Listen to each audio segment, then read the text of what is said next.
Can oil help Mexico withstand Trump's attack on trade? It's hard to see how. Ciudad del Carmen, Mexico, the town that oil built is emptying out. For sale signs are plastered on concrete block houses and sun-bleached bungalows alike. The idled oil workers who used to cluster in the main square, hoping to pick up odd jobs, have moved on.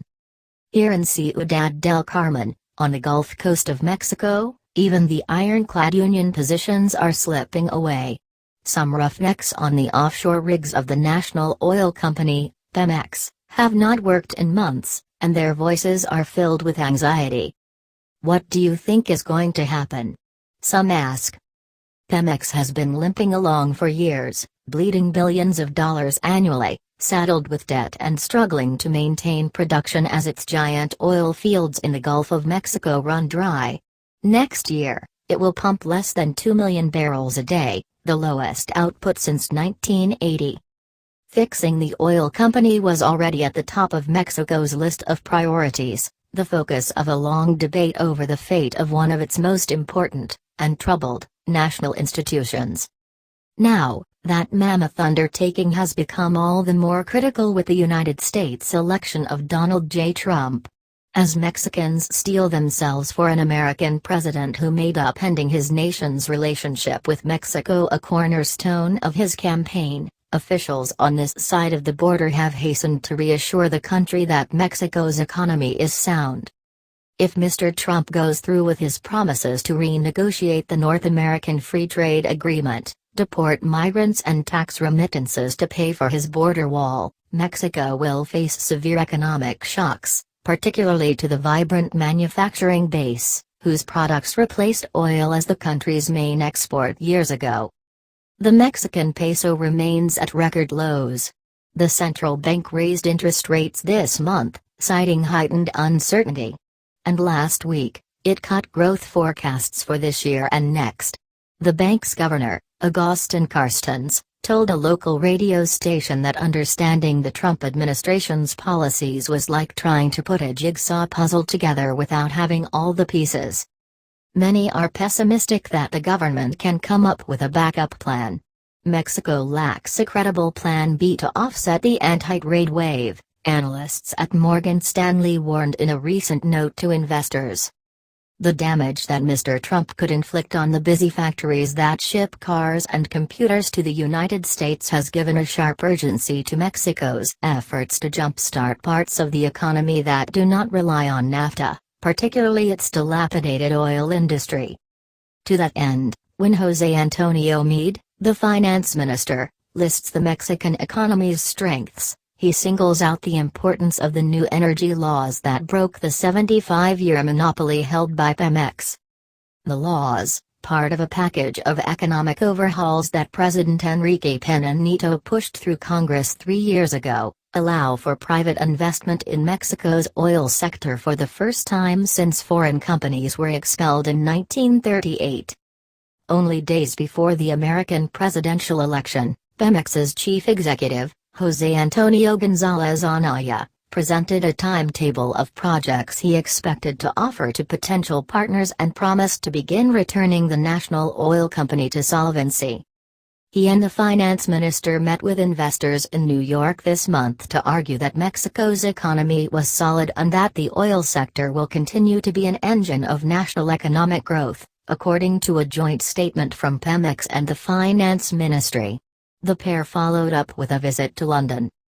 Mr. Peña Nieto has pushed through other overhauls, including changes in education, telecommunications, taxes, electricity and finance, but they have yet to generate significant economic growth.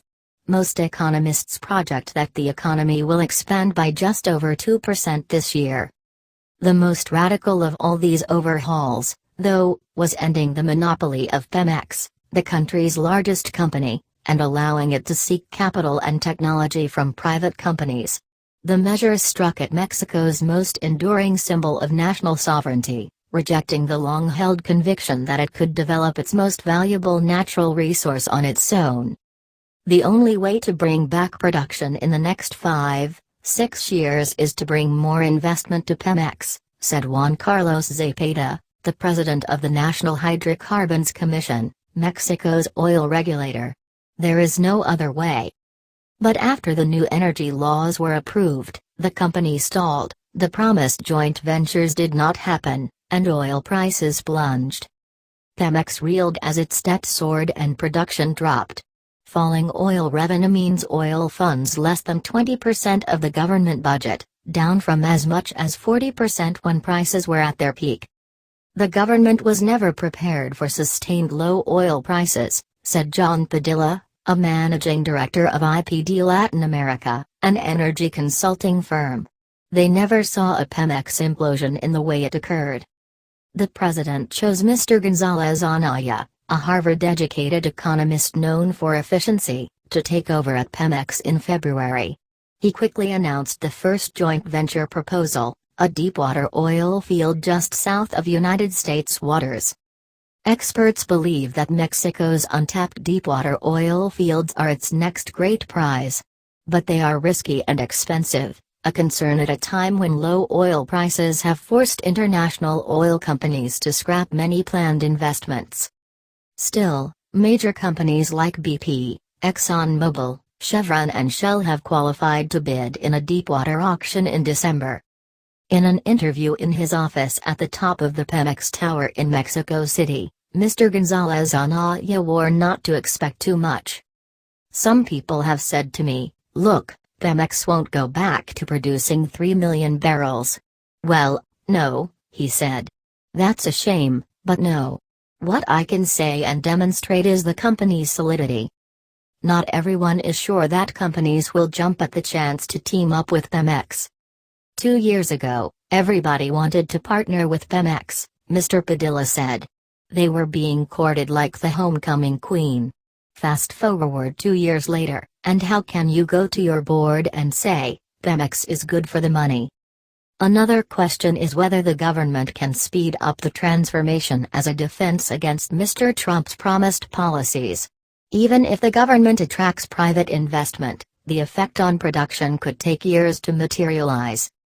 They're not going to turn the economy around on energy reform, said Jeremy M. Martin, an energy expert at the Institute of the Americas in San Diego.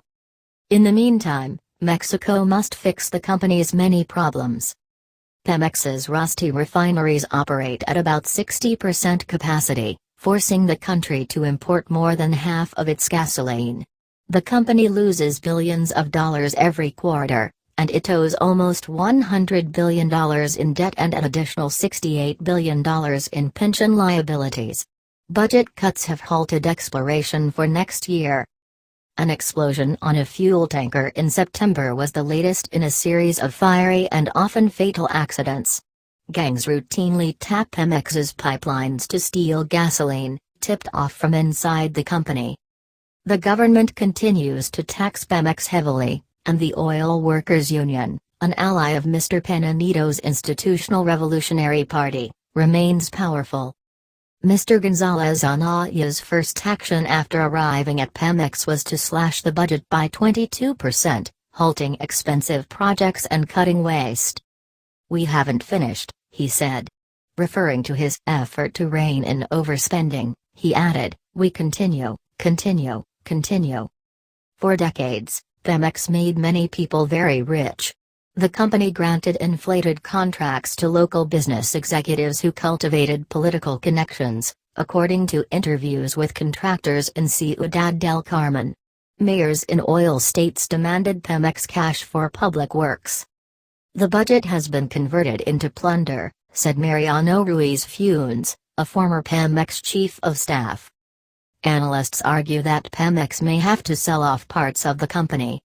"We will see a much smaller Pemex in the years to come," Mr. Ruiz Funes said, predicting a long and painful adjustment. "Politically it will be difficult." Mr. González Anaya is not prepared to make that decision. "Pemex is not just any company," he said. "You can't ask a national oil company to be Exxon." But in Ciudad del Carmen, the riches of that national oil company are long gone. The city has lost about 23,000 jobs since the end of 2014. What we're living through in Carmen, "We have never lived through something like this in contemporary Mexico," said José Domingo Bertsunza, the Economic Development Secretary for Campeche, the surrounding state. Source of this article is New York Times by Elizabeth Malkinov. 27, 2016.